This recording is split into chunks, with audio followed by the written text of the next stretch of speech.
Class 10th Hindi Godhli का ये चौथा अध्याय है, नाखून क्यों बढ़ते हैं। तो इसके अभ्यास के प्रश्न हल करेंगे। तो इस अध्याय के लेखक हैं हजारी प्रसाद द्विवेदी। इनका जन्म हुआ था 1907 में बलिया यूपी में। ये आपको हमेशा याद रखना है इस अध्याय के लेखक। तो आइए शुरू करते हैं। इसका पहला प्रश्न, नाखून क्यों बढ़ते हैं। यह प्रश्न लेखक के आगे कैसे उपस्थित हुआ। नाखून क्यों बढ़ते हैं यह प्रश्न लेखक के सामने तब उपस्थित हुआ जब लेखक की सबसे छोटी पुत्री ने लेखक के से ये सवाल पूछा कि पिताजी नाखून क्यों बढ़ते हैं। ठीक है, तो यही इसका आंसर हो जाता है। लेखक की सबसे छोटी पुत्री ने ये सवाल लेखक के सामने उपस्थित किया।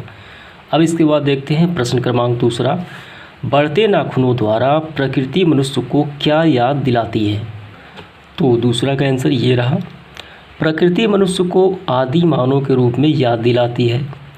लाख वर्ष पहले जब मनुष्य जंगली वन मानुष था, उस समय उसे नाखून की जीवन रक्षा के लिए ज़रूरत थी। तो यही इसका आंसर हो जाएगा। बढ़ते हुए नाखून मनुष्य के जो पूर्वज थे आदि मानव, उनका ये याद दिलाती है सभ्यता से पहले जो मानव का विकास था, वहाँ पे बड़े बड़े नाखून रखते थे अपनी सुरक्षा के लिए। तो यही इसका आंसर हो जाता है। इसके बाद देखते हैं तीसरा प्रश्न। प्रश्न क्रमांक तीसरा देखिए, लेखक द्वारा नाखूनों को अस्त्र के रूप में देखना कहाँ तक संगत है, कहाँ तक सही है, ये बताना है। तो ये रहा इसका आंसर। लेखक को नाखून को अस्त्र के रूप में देखना बिल्कुल सार्थक है, क्योंकि लाख वर्ष पूर्व मनुष्य आदि मानव के रूप में था, तो अपनी सुरक्षा के प्रयोग में इन्हीं नाखूनों का प्रयोग अस्त्र के रूप में करता था। जो लेखक को नाखून को अस्त्र के रूप में दिखाना संगत है, यानी सही है। तो पहले के समय में क्या थे मनुष्य, जब आदि मानव था तो बड़े बड़े नाखून रखा करते थे अपनी सुरक्षा के लिए। ठीक है, और आज के समय में जो नाखून अगर बड़ा कोई रखता है, तो पहले के समय में जो रखते थे वो अपनी सुरक्षा के लिए रखते थे, यानी अस्त्र के रूप में रखते थे अपने बचाव के लिए। ठीक है, तो इसीलिए इन नाखून को अस्त्र से क्या किया गया है, तुलना किया गया है, देखना संगत बताया है, यानी सही बताया है लेखक ने। तो लेखक नाखून को बीते हुए समय यानी इतिहास में ये देखता है अस्त्र के रूप में प्रयोग होना नाखून का। तो यही इसका आंसर हो जाता है। तो इसके बाद देखिए प्रश्न क्रमांक चौथा, मनुष्य बार बार नाखूनों को क्यों काटता है। तो ये रहा इसका आंसर। मनुष्य निरंतर सभ्य होने के लिए हमेशा प्रयासरत रहा है। बढ़ते नाखून उन्हें पशुता और पास्य वृत्तियों की ओर ले जाते हैं। अतः मनुष्य नाखून को काटकर सभ्य प्रयासरत और पास्य वृत्तियों को भुलाकर आगे बढ़ने के लिए वो बार बार नाखूनों को काटता है, यानी सभ्य बने रहने के लिए। तो यही इसका आंसर हो जाता है। काल में मनुष्य नाखूनों का प्रयोग अस्त्र के रूप में करता था। जब इसे विकसित अस्त्र मानव के पास हो गए, तब उन्होंने नाखूनों का उपयोग सजाने संवरने के लिए ये करने लगे। नाखूनों के विभिन्न आकार जैसे त्रिकोण, चंद्राकार, तंतुल आदि दिया जाने लगा। कोई इसे रगड़कर लाल और चिकना बनाने में लगा। धीरे धीरे सहज प्रवृत्ति में विकसित होते हुए और मनुष्य इसे सुकुमार विनोद अर्थात मनोरंजन करता चला आया। तो यही इसका आंसर हो जाता है। इसके बाद देखिए अगला प्रश्न, नख बढ़ाना और उन्हें काटना कैसे मनुष्य की सहजात वृत्तियाँ हैं, इनका क्या अभिप्राय है। नख मतलब होता है नाखून को बढ़ाना और इसे काटना मनुष्य की कैसे सहजात वृत्तियाँ है, यानी उसका जो आदत है वो हमेशा जो इसका आदत बन चुकी है, सहजात वृत्तियाँ जन्मजात आदत है, ये क्या अभिप्राय है ये बताना है। तो ये रहा इसका आंसर। नाखूनों का बढ़ाना मनुष्य में आदिम पाश्विक वृत्तियों और पशुतत्व का प्रमाण है। तो दूसरी ओर उन्हें बार बार काटते रहना, अलंकृत करते रहना यानी सजाते रहना मनुष्य में सौंदर्य बोध और सांस्कृतिक चेतना को ये क्या है बताता है। अब मनुष्य आदिम पाश्विक जो वृत्तियाँ हैं तथा पशुतत्व को नाखून काटकर छोड़ देना चाहता है, यानी अब के समय में लोग नाखून काटते हैं, वो पशुतत्व यानी आदि मानव नहीं बनना चाहते हैं। ठीक है, तो यही इसका आंसर हो जाता है। तो इसके बाद देखते हैं सातवां प्रश्न, लेखक क्यों पूछता है कि मनुष्य किस ओर बढ़ रहा है, पशुता की ओर या मनुष्यता की ओर, स्पष्ट करें। तो ये रहा इसका आंसर। लेखक लोगों की हिंसक प्रवृत्ति को देखकर यह जानना चाहता है कि मनुष्य किस ओर बढ़ रहा है, पशुता की पशुता की ओर अथवा मनुष्यता की ओर। लेखक आज के दौर में मनुष्य को नए नए अस्त्र शस्त्र बनाने की प्रवृत्ति को देखता है, जो अमानवीय प्रवृत्ति है। अतः लेखक को प्रतीत होता है मनुष्य पशुता की ओर बढ़ रहा है। ठीक है, तो इस अध्याय में लेखक ने क्या बताया है? बढ़ते हुए नाखून को पशुता बताया है, आदि मानव की ये पहचान बताई है। ठीक है, लेकिन आज के समय में जो लेखक देखते हैं कि मनुष्य जो है हिंसा करता है, वो लड़ाई झगड़े में इन्वॉल्व शामिल होता है, नए नए हथियार बनाता है, तो ये मनुष्य की प्रवृत्ति नहीं है। मनुष्य की प्रवृत्ति है दयालुता, अहिंसा। तो इन सभी बातों को देखते हुए वो निर्णय लेता है कि मनुष्य आज के दौर में पशुता की ओर बढ़ रहा है। यही इसका पूरा आंसर हो जाता है 7वां का। इसके बाद देखिए प्रश्न क्रमांक 8 क्या है यहाँ पे।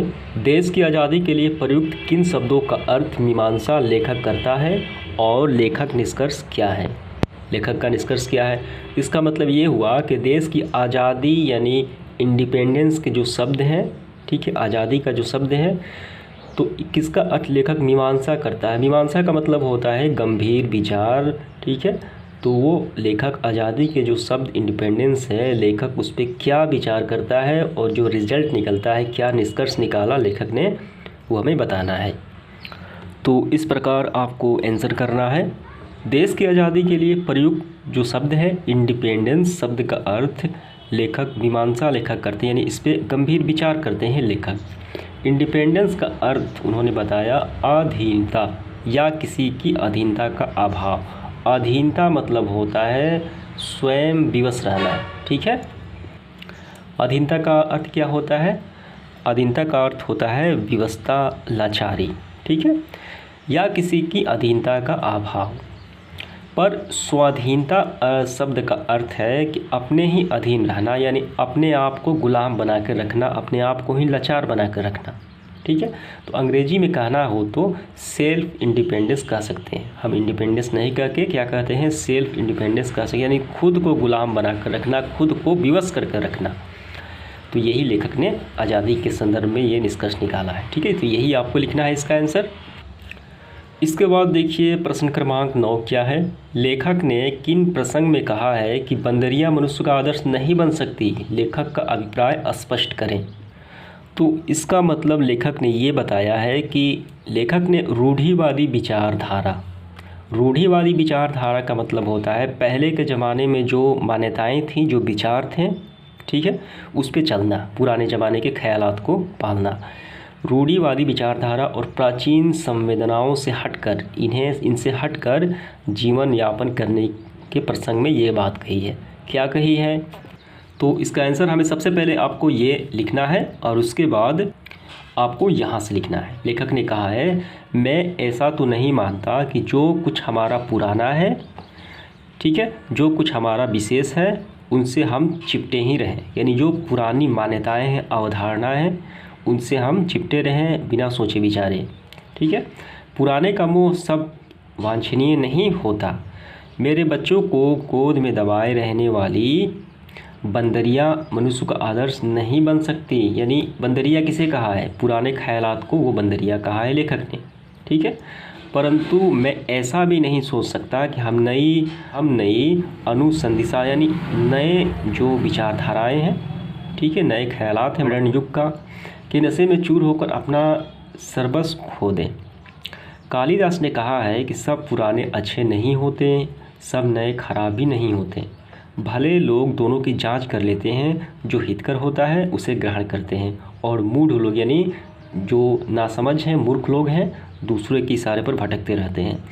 तो कुल मिलाकर देखा जाए तो लेखक ने ये कहना चाहा है इस पंक्तियों में, जो पुराने विचारधाराएं हैं और जो नई विचारधाराएं हैं, जो अच्छा लगे, जो उचित हो, वही उसका पालन करना चाहिए। ठीक है, यानी सब पुराने अच्छे नहीं होते, जो पुराने हैं वो सारे अच्छे नहीं होते, और जो नए हैं सब नए खराब भी नहीं होते। ठीक है, भले लोग क्या करते हैं, दोनों की जांच परख कर कदम उठाते हैं। तो यहाँ से लेके यहाँ तक आपको लिखना है। पहले मैंने जो फर्स्ट लाइन बताया है तो वो लिखने के बाद, ठीक है, तो यही इसका आंसर हो जाता है। इसके बाद देखिए प्रश्न क्रमांक 10 क्या है। स्वाधीनता शब्द की सार्थकता लेखक क्या बताता है? तो इसका आंसर ये रहा, आचार्य हजारी प्रसाद द्विवेदी के विचार से स्वाधीनता शब्द अत्यंत व्यापक और अर्थपूर्ण है। इसमें अपने आप को, ठीक है, अपने आप को नियंत्रण करने का भाव है, कोई बाह्य दबाव नहीं है। इस शब्द में हमारे देश की परंपरा और संस्कृति परिलक्षित होती है, जिसका मूल तत्व है संयम। तो संयम में क्या है? संयम में लोग अपने आप को क्या करते हैं? अपने आप को नियंत्रण करते हैं, ठीक है। और दूसरे के सुख दुख के प्रति संवेदना, त्याग और श्रेष्ठ के प्रति श्रद्धा। यही कारण है कि द्विवेदी जी ने अधीनता के अपेक्षा स्वाधीनता शब्द को इंडिपेंडेंस का सार्थक प्राप्त माना है। तो अधीनता को बताया है कि वो अपने आप को गुलाम रहना, लेकिन स्वाधीनता को क्या बताया है? संयम बताया है, ठीक है। स्वाधीनता शब्द को इंडिपेंडेंस का सार्थक पर्याप्त माना है। तो यही इसका पूरा आंसर हो जाता है।